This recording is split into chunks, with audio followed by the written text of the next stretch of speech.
चलिए आज हम एक नया चैप्टर लेकर आए हैं और 5 प्रश्न हम पिछली बार पूछ चुके हैं जिसका वीडियो आपको डिस्क्रिप्शन बॉक्स में मिल जाएगा। अब हम यहाँ से करते हैं 6वें प्रश्न से शुरू। तो प्रश्न आपके सामने ये रहा, भारत का राष्ट्रीय फूल कौन सा है, या फिर आप राष्ट्रीय फ्लावर, नेशनल फ्लावर भी कह सकते हैं। आपके ऑप्शन ये रहा, पहला है गुलाब, दूसरा ऑप्शन है कमल, तीसरा ऑप्शन है मोगरा, चौथा ऑप्शन है गेंदा। इनमें से आपको बताना है कि आपका कौन सा ऑप्शन सही है, मतलब भारत का राष्ट्रीय फूल कौन सा है। चलिए समय समाप्त हो गया है, अब हम देखते हैं इसका सही उत्तर। तो इसका सही उत्तर लगता है बी पर, मतलब कमल। जी हाँ, अगर आप देखेंगे तो आपका जो कमल या फिर राष्ट्रीय जो फूल है भारत का, वो इस तरह का दिखता है। आप इसको पहचान लीजिए क्योंकि यह भारत का राष्ट्रीय पुष्प है, फूल है। ठीक है, इसको आप इंग्लिश में लोटस भी कह सकते हैं। इसको आप इंग्लिश में लोटस लिखेंगे। चलिए बढ़ते हैं 7वें प्रश्न की ओर। 7वां प्रश्न ये है, इनमें से कौन सा त्योहार रंगों का त्योहार कहलाता है। आपके ऑप्शन ये है, पहला दीपावली, दूसरा रक्षाबंधन, तीसरा शिवरात्रि और चौथा है होली। तो आपका समय शुरू हो गया है। आपको बताना है कि रंगों का त्योहार इनमें से कौन सा होता है। तो समय पूरा होता है और अब हम देखते हैं कि इसका आंसर क्या है। तो इस बार जो आंसर है डी, सही आंसर है डी, मतलब होली। जी हाँ, अगर आपने देखा होगा तो होली के टाइम पे इस तरह की गुलाल उड़ाई जाती है, रंग उड़ाए जाते हैं। कई लोग पिचकारियों के थ्रू भी होली खेलते हैं। तो जो रंगों का त्योहार होता है वो होली कहलाता है।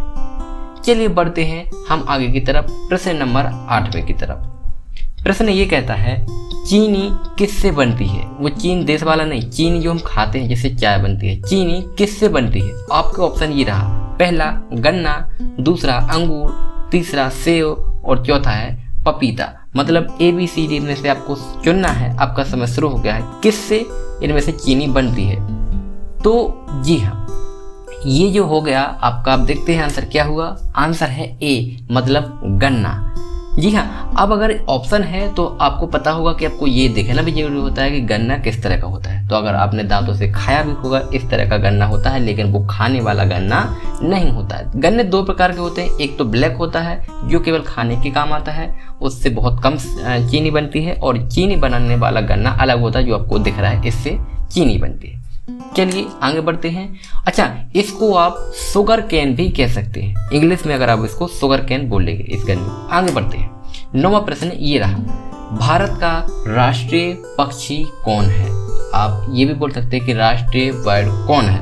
आपके ऑप्शन ये रहे, पहला ऑप्शन है आपका तोता, दूसरा ऑप्शन है कोयल, तीसरा ऑप्शन है मोर और डी मतलब चौथा ऑप्शन है कबूतर। आपका समय शुरू हो गया है। आपको बताना है कि भारत का राष्ट्रीय पक्षी कौन सा है। चलिए अब देखते हैं इसका आंसर सही क्या है। इस बार जो आंसर है सी, मतलब मोर। जी हाँ, मोर यह भारत का राष्ट्रीय पक्षी है। आप देख लीजिए, इस तरह का आपने मोर देखा होगा, और ये जो मोर है ये राष्ट्रीय पक्षी कहलाता है। इन्हें आप इंग्लिश में पीकॉक भी बोलते हैं। पीकॉक भी आप इसको लिख सकते हैं या बोल सकते हैं, इंग्लिश में आप इसको पीकॉक कहते हैं। चलिए आज का लास्ट प्रश्न है और 10वां प्रश्न है। हमने आपको पहले बता दिया कि 5 प्रश्न हैं। इससे पहले हम आपको 5 प्रश्न बता चुके हैं जिसका लिंक डिस्क्रिप्शन बॉक्स में मिल जाएगा। चलिए आगे बढ़ते हैं। तो 10वां प्रश्न ये रहा, किस जीव के पैर नहीं होते। इनमें से किस जीव के पैर नहीं होते। ऑप्शन ए है मेंढक, बी छिपकली, सी ऊंट और डी सांप। इनमें से किस जीव के पैर नहीं होते। तो अब देखते हैं, आपका समय शुरू हो गया है और समय खत्म होने के बाद हम देखते हैं कि इसका आंसर सही क्या रहेगा। तो चलिए समय पूरा होगा और हम देखते हैं इसका आंसर सही क्या है। इसका आंसर है डी। जी हाँ, इनमें से पहली बात तो अगर आपको अच्छे से बताया जाए तो मेंढक एक जीव है, छिपकली एक जीव है, पर सी जीव नहीं है। जीव तो है पर वो एक जानवर है। ठीक है, तो फिर भी ये आप इसको उनको तो अब वैसे भी उसको मना ही करोगे, वो लगा ही नहीं सकते क्योंकि वो है नहीं। हालांकि सांप है, इसका आंसर सही है सांप, डी। तो अब देखते हैं, जैसे अगर आप देखेंगे तो ये सांप है। अब आप बोलेंगे चलता कैसे, इसके पैर नहीं होते। तो अब देखेंगे इसके पास जो गरारी है, इसके द्वारा इसकी तरह रेंगते हुए वो चलता है, इसके पाँव नहीं होते। इसे आप इंग्लिश में स्नेक भी बोलते हैं। ऐसे जानकारी, ऐसे वीडियो आपके लिए मिलती रहेगी, इसीलिए आप चैनल को सब्सक्राइब कर लीजिएगा। चलिए मिलते हैं फिर अगली वीडियो में जो आपके लिए और हमारे लिए हेल्पफुल रहेगा, काम कराएगा। Thank you.